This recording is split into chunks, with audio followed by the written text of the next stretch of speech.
Walang kaduda-duda kung sino ang idol ng bayan. Sa ikalawang araw ni Dao Mingzi o Jerry Yan sa Pilipinas, mala-state visit pa rin ang kanyang personal appearance.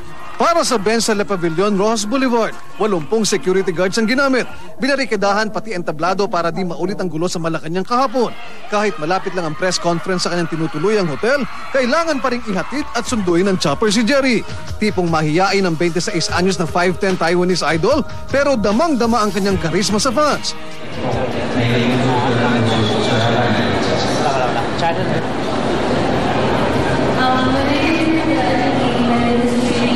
There's some ups and downs, but after a while when I saw you comfort me Paniguro din ni Jerry, buo pa rin ang barkadahan ng F4 ng Meteor Garden.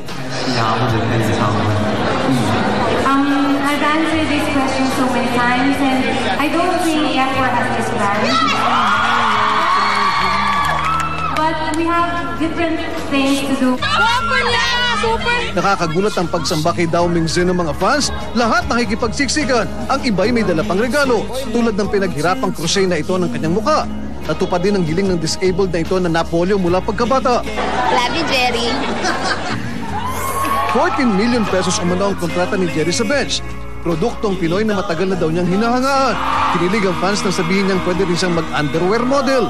If you're willing to pose in bench underwear,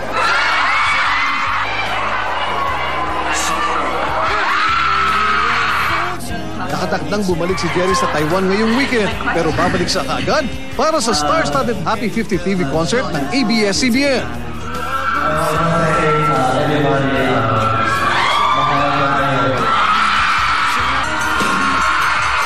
Walang kaduda-duda kung sino ang idol ng bayan. Sa ikalawang araw ni Dao Mingzi o Jerry Yan sa Pilipinas, mala-state visit pa rin ang kanyang personal appearance.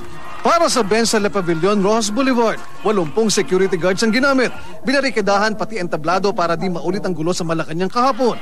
Kahit malapit lang ang press conference sa kanyang tinutuluyang hotel, kailangan pa rin ihatid at sunduin ng chopper si Jerry.